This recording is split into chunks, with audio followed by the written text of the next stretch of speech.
Welcome back to another episode of Unstuck Career. And I have with me Derek. Derek is not somebody you would expect. So I'm gonna, I don't even know how to describe you. We met on the Owl app. I've talked about this before, but this is where you can connect with people and just meet people because why not? This is old school networking. It's coming back. So welcome, Derek. And what part of the world do you live in? Thank you, Ken. Thank you for having me. And right now, I'm living in Fort Lauderdale in Florida. Nice. It's warmer there than it is in Indianapolis. Significantly. I was just visiting family in New Jersey, and there was snow and everything there. Come back Mm. here, and it's 70 degrees even when the sun's down. No, and I'm glad you got the memo about the maroon shirt, so thank you for that. So we Ah, could yeah, no, I see. I see. We definitely coordinated that on purpose. yes, that's how it should be. So I found uh on Owl, every a couple times a year they will do a challenge, and the challenge this time was a social media posting challenge, but the challenge always includes making calls to people, and usually it's different people every day for 30 days. And so Derek was one of the people that I met, and I thought, I've got to talk to this guy. I've got to meet this guy. So, first of all, what is that in your background? You've got a sword in a rock, it looks like. Talk about that. Well, the rock is predominantly just towel and clothes and things piled up. We'll ignore that. But Yeah. the sword, we can absolutely talk about. So. So if you're just Uh, listening, you're missing out on the sword. Go to the YouTube video. so yeah, it's very true. You got to be able to see it. I've got some more show and tell down here below the camera that you can't see yet. I'll get into that. So what I do is I run casting tournaments. It's an event and entertainment company where we bring the sport of kings to life. So it's an actual sport where we compete and fight using tournament rules that would have been in the manuscripts from 600, 700 years ago of how to conduct tournament fighting. So the blade here is blunt. Uh-huh. However, this is a solid steel sword, right? If you're going to hit someone who's not wearing armor, yeah, you can sever muscle, you can break bones very easily, right? But the armor Yeah. does its job, right? So we bludgeon and beat the heck out of each other, right? We do not choreograph, we don't stage fights. We Wow. fight competitively, and because we do that, it is entertaining as all heck, and I use it as the main stage of entertainment for when I do events, and I go everywhere from big public events, private events, corporate events, charity fundraisers, you name it. Even birthday parties. I love it. So how long have you been doing that? As a sport, I've been in the sport for over 8 years now. I've been fighting competitively. I've been on Team USA multiple times. I've got 2 gold medals from the world tournaments. And yeah, I've been all over the country, fought all over the place. And I know a lot of people in the sport. And that's kind of how, being able to do this for the past about 3.5 years now, I started trying to do this as instead of us being out of pocket for everything and us basically saying, okay, well, I have to pay for my armor, I have to pay for travel, I have to pay for registering to go to an event, all this stuff. And I said, why is it out of pocket for us? Everyone Right. else thinks it's amazing, and we live in the entertainment capital of the world. Yeah. Why aren't we having them pay ticket prices? Why aren't we having sponsors? All this sort of stuff. So that's what I've been working on and building up, and now doing events and being able to actually pay the guys that are putting their blood, sweat, and tears into this and are competing are now getting paid. So Nice. that's what I'm trying to build up. And I'm trying to also show the rest of the country that, hey, this sport exists and it's awesome. Come watch. Right. And what does it take to get involved as a competitor? Sure. So as a competitor, you have to be able to actually buy your own stuff, which includes all the armor and everything, right? So you have to first find a local team. Now, I've helped people find local teams all over the country and even the world. I even helped someone find a team in Australia because he's like, Wow. "Hey, where's my local team?" I'm like, "All right, well, where do you live?" He's like, "I'm in Australia." I'm like, all right, I know who to contact, but it might take a day or two. I'll find out for you. And I did, right. So it's like helping people realize, hey, there's a local team probably within the closest major city to where you live, and I can connect you with them. Go ahead, go to practice, go learn this stuff, learn some technique and work out. And in that time, you're also going to get the information that you need of who to contact when you're buying certain things, because you don't really just go to a website and buy it like you're buying off Amazon. Right. We can't. You please don't do that as well. Like if you go to eBay and buy stuff, you're going to be buying like costume grade stuff, Oh, not armor and or safety graded stuff. So the armor that we wear has to be safe, because if I'm going to hit you with a steel weapon, it's got to be safe enough. If you're going to buy costume aluminum stuff, like an axe will kill you if Yeah. it hits you. So getting to the armorers themselves is usually a pretty big task in America, because you have to contact people overseas, usually in Eastern Europe, which is where most of the armorers for this sport are going to exist. And you have to basically talk to them on Facebook and send them, PayPal or a Western Union to be able to pay for the stuff. It's Mm. not a real easy go on a website and click, go to checkout. Uh, Right. so there's a bit of a process. So I keep telling people, go to your local team, practice with them first. They will help you through that process, because it takes months, right? Mhm. So every piece of armor has to be made to you. So I can't just take a helmet off a shelf and put it on. I'm like, I'm good to go. It's got to be made to me. Right. So I can actually bring some of that up. I've got my helmet here. Nice. So this is what I wear when I fight. And yeah, so this guy is made to actually fit my head. I Uh-huh. got headphones on, so it won't exactly fit. But it's also a visored helmet, so I can raise the visor between rounds and actually breathe or get some water, something Uh-huh. like that, right? Which also is really nice because it sits behind me, so I don't have to worry about it like sitting here and then falling down in front of me or on my hands when I'm working on my chin strap. Yeah. That would be Which, uncomfortable and maybe a little inconvenient. yeah, a little bit, right? But yeah, so each piece, like say your arms, right? My arm length and thickness in different spots is different than yours. So Yeah. we wouldn't necessarily wear the same armor. A lot of people don't realize that, because they think video game, oh, it's just a large or a medium or whatever, and I'll just slap it on. Not that simple, unfortunately. No. So getting the armor is a process, but it's actually, you learn a lot in that process, which is pretty awesome. I can't go into every detail, but Sure. it's definitely interesting. It definitely is unique for our sport. Yeah. So have you always been in the entertainment business, or did you come from a boring 9 to 5 accounting type job?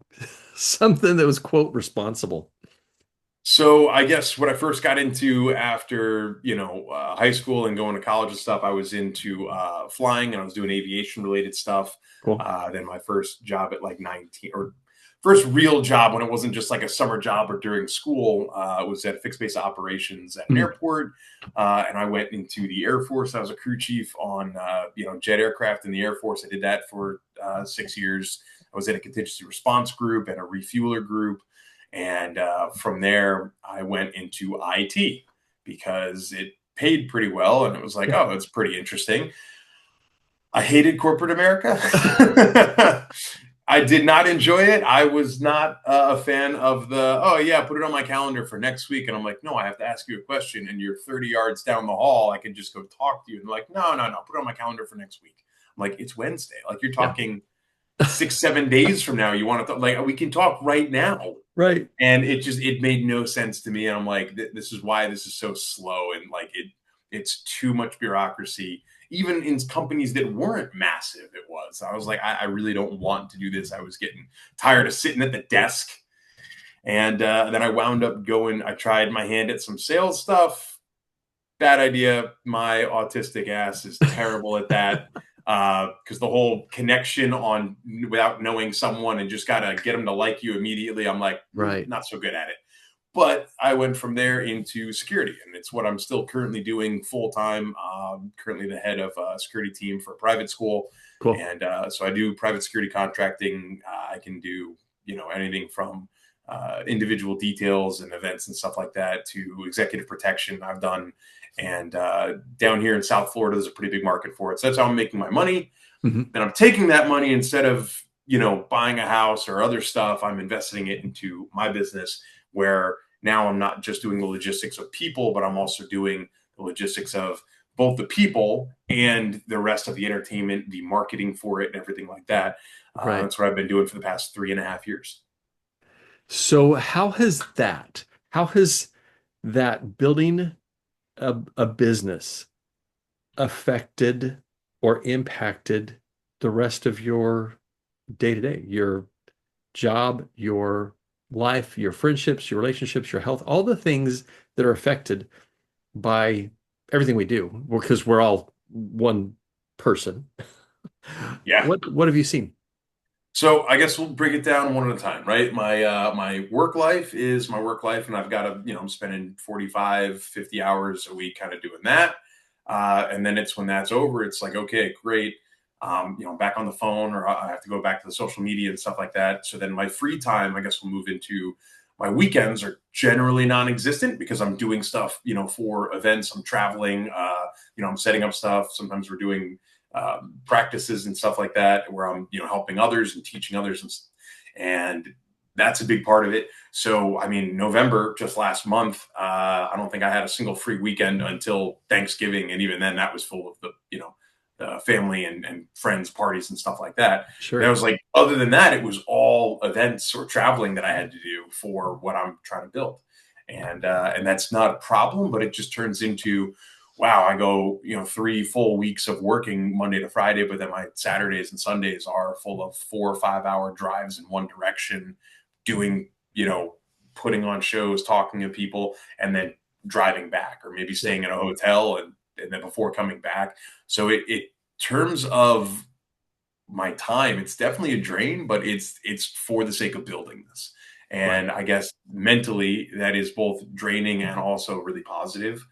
And then friendship wise, I mean, the community that the sport is created a lot of friends for me too.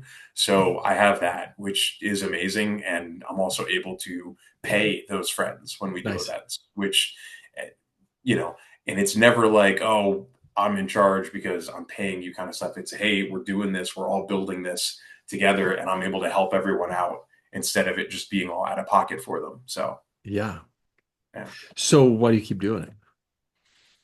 I want to build it bigger. I want to be able to do this, self-sufficiently, and where I don't have a day job, where this is my whole job.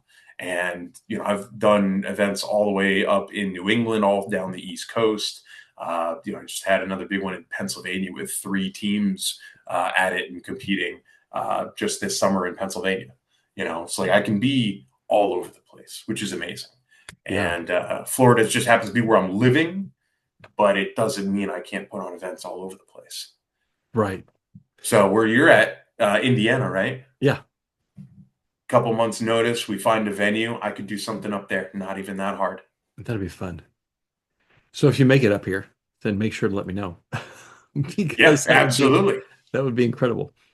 Um, yeah, what has been one of the biggest um things that you've learned as have you the last 3.5 years you're building this, you're making it so it's not just a bunch of guys throwing swords at each other.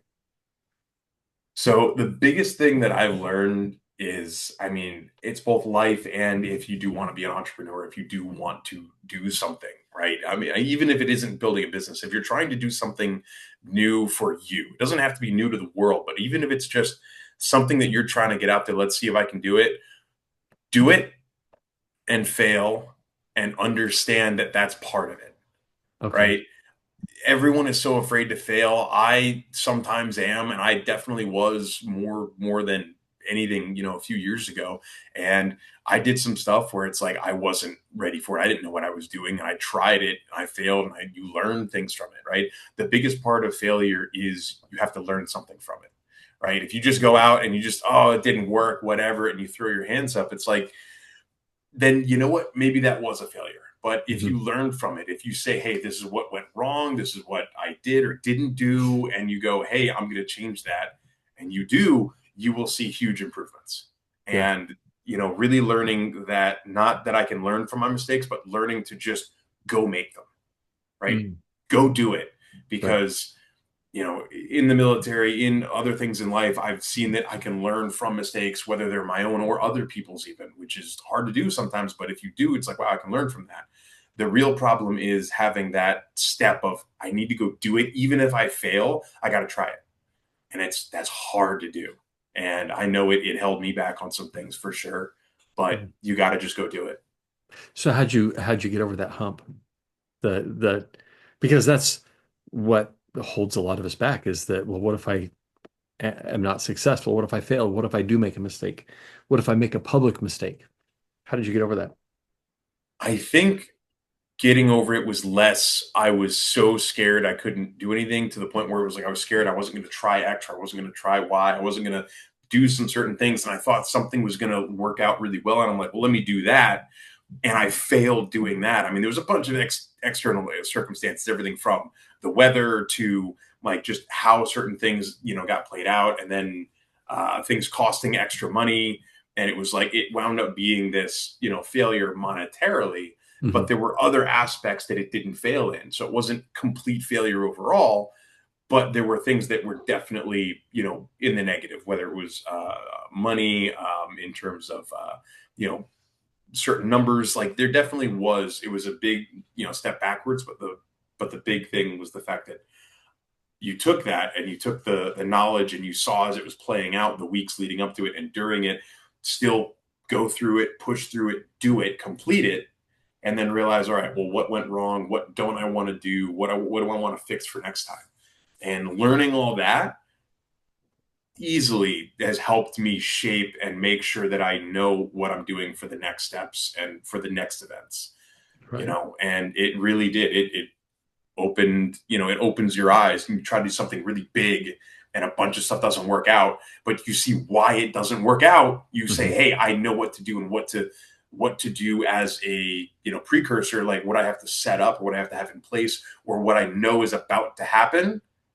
How do I, get in front of it? Right. And the And only way it that you can get, was, go ahead. I was just saying, the only way that I did it was I was like, screw it, let me just try it. I think it's going to work. Hmm. And I didn't have the whole no, it won't work kind of thing. I was just like, let me try. Yeah. And it was tough, but you just got to do it. But it made everything else after that better. Yeah. And that's the only way to get, that's the only way to get that knowledge is to try it. Because Yeah. there's probably not a book or a website or AI that's going to say, okay, here's how you create this kind of an event, because Yeah. I don't know that the information exists for your specific area and everything. What have you found, if anything, um, your experience with the entertainment company, uh, how has that benefited your job, your regular career? I wouldn't say it's benefited it necessarily. They're just kind of two separate worlds in a sense, Hmm. right? Like some of the people that I work with know about it, and that's Hmm. great. Some of them have actually come to a couple of events, which is awesome. But at the same time, like they don't really cross at any point, Okay. right? I'm essentially doing, you know, entry control and, the camera systems and the procedures for what to do in situations for, people at a school that don't know what to do, and or just, being present to be able to show force or show face to, de-escalate or stop something from happening. Like that's my day job. Right. And then this is, I have to talk to people, I have to network, I have to advertise, I have to show that I'm advertising not just for myself, but for other companies. I then have to be able to be an MC. Mm. I compete. I, have to be able to do the logistics beforehand and afterwards. How are we delivering certain equipment to events and to sites? Because every site, they're not going to have basically the setup that we're going to need. So we have to bring it and set it Hmm. up. All those logistics go into it. So there's a huge, it's just like a huge shift. I go from one to the other, Yeah. and it's not the same thing. And I think for some people that's like, oh, well, this is my expertise, I'll just stick with this. And it's like, well, this can be your expertise if you focus on it, if you Yeah. go try to do it and learn it, you know? So I remember I was in the sport and I was trying to just do the logistics of getting my, a couple of guys on my team from point A to point B and show up and fight. And then it's turned into, okay, but what if we're the ones that have to bring the list? What if we're the ones who have to bring, the tents and the tables, the chairs, the water, all that sort of stuff?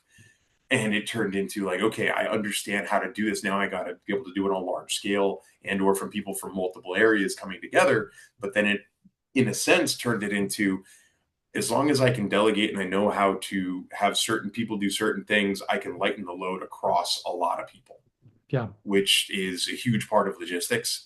And you don't learn that unless you're doing it. You know what I mean? That's true. And so what are some of the biggest lessons that you've learned, whether it's business lessons, life lessons, personal discovery? What are some of the biggest things that you've learned over the 3.5 years that you've been really doing this?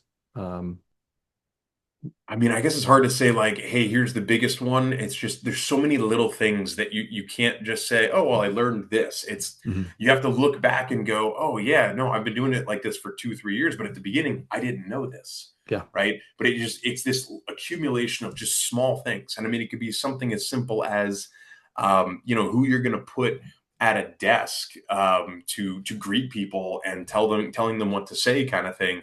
At the beginning, like I was just like, I don't know, we'll figure it out. mhm. Now it's like, okay, yeah, now I can give them a script. I can give them, hey, this is what we're looking for. This is what you're going to do. And I guess just the little knowledge of that goes a long way. And then when you talk about everything from the logistics that I was talking about to, how to talk to, customers and stuff, it's all this learned process. And I think there's not one thing that's just like this big epiphany eureka moment. You learn it every 20 minutes over here, 20 minutes there, doing all this stuff. Yeah, And again, like I said, it's just to try, just do it. You're going to fail the first couple of times.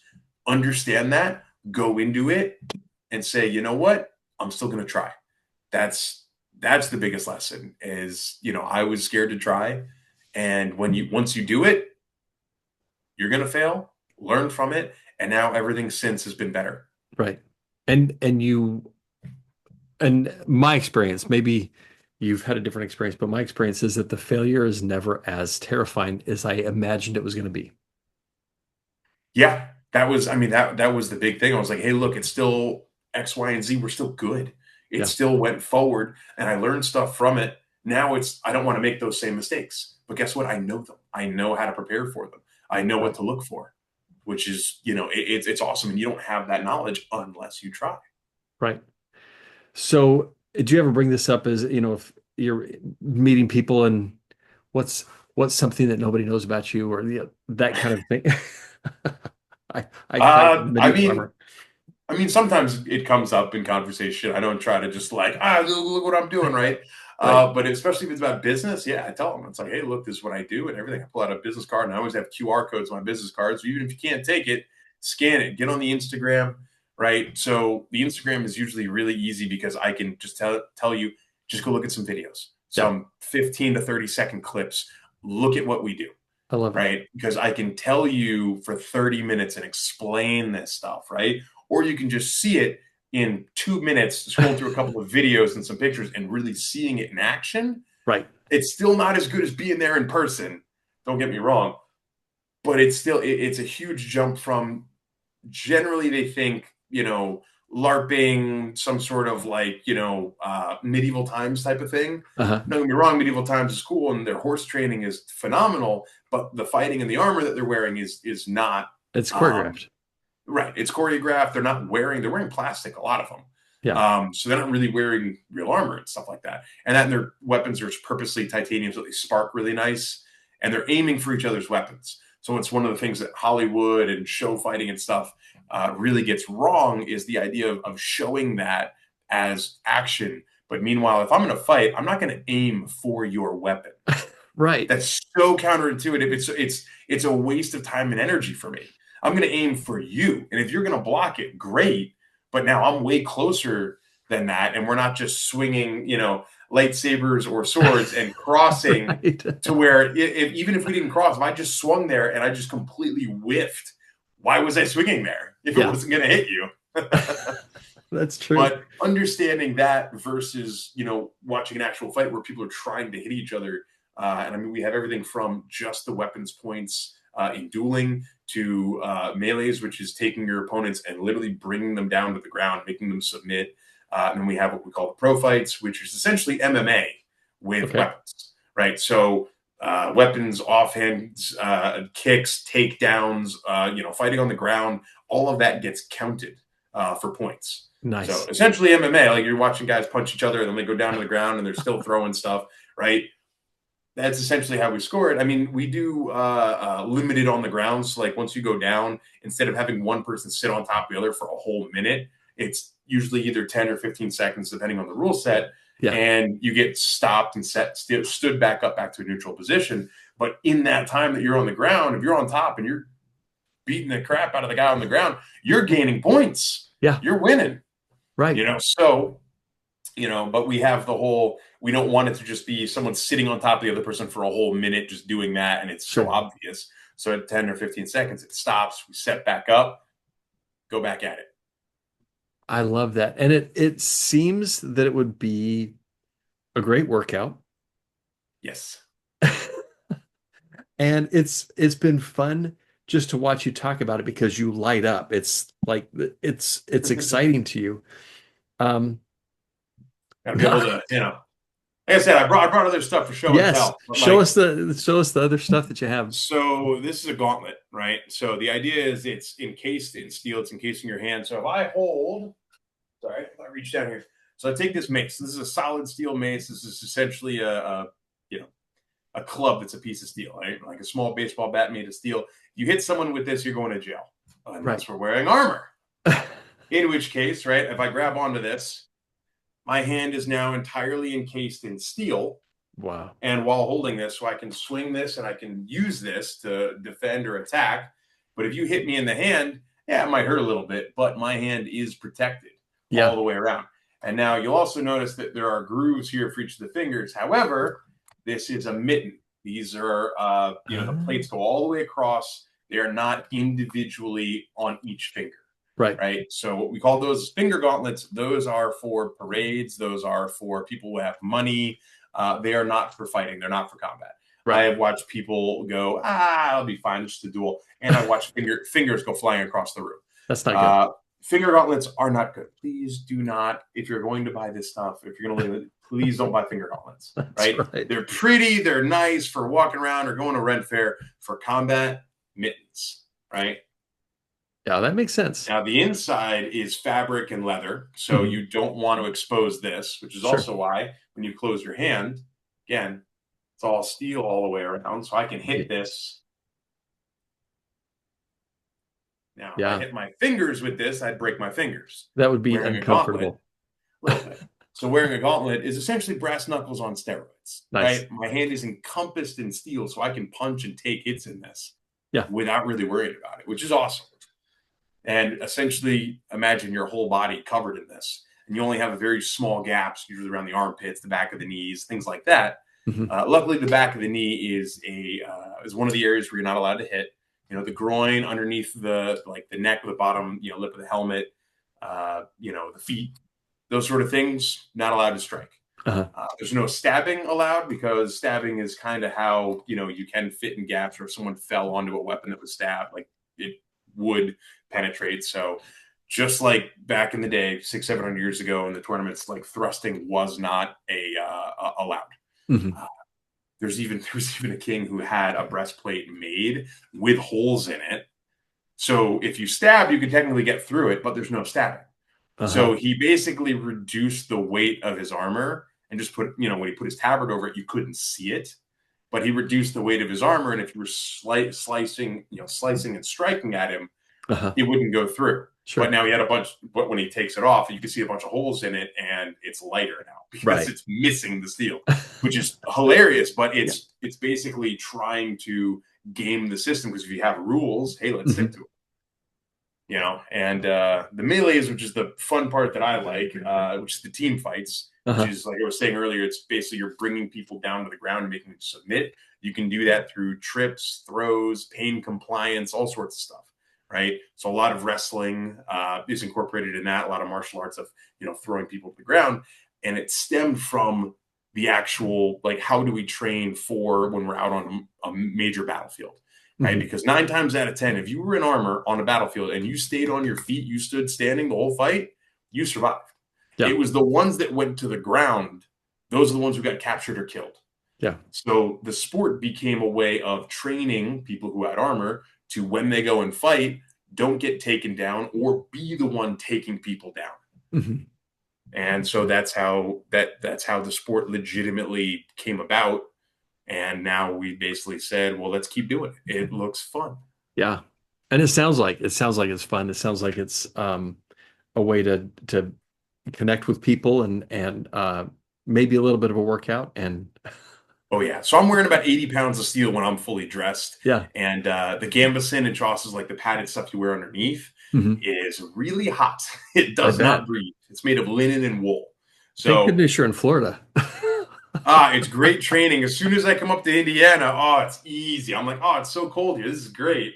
Right. Well, if people wanted to learn more about the sport, is Instagram the best way to find you? So Bohurt is the fastest way to just find general info about the sport worldwide.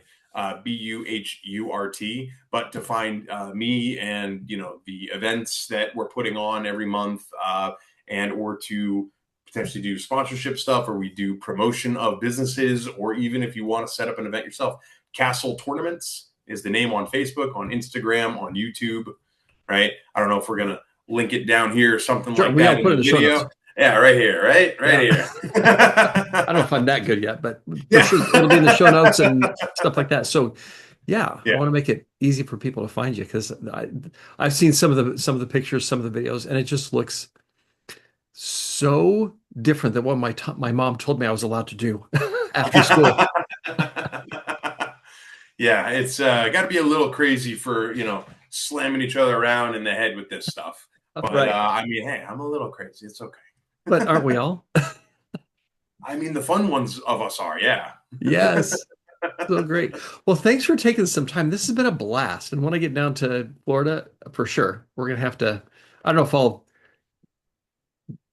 fight you, but I'll watch. Don't worry, Ken. You're more than welcome. I appreciate this. This was fun. Yeah, you when you come down to Florida, you got to let me know because if we're having an event, I'll make sure you guys get tickets. I love Okay? it. I've got some friends that live in Fort Lauderdale, so I'll Oh, coordinate. heck yeah.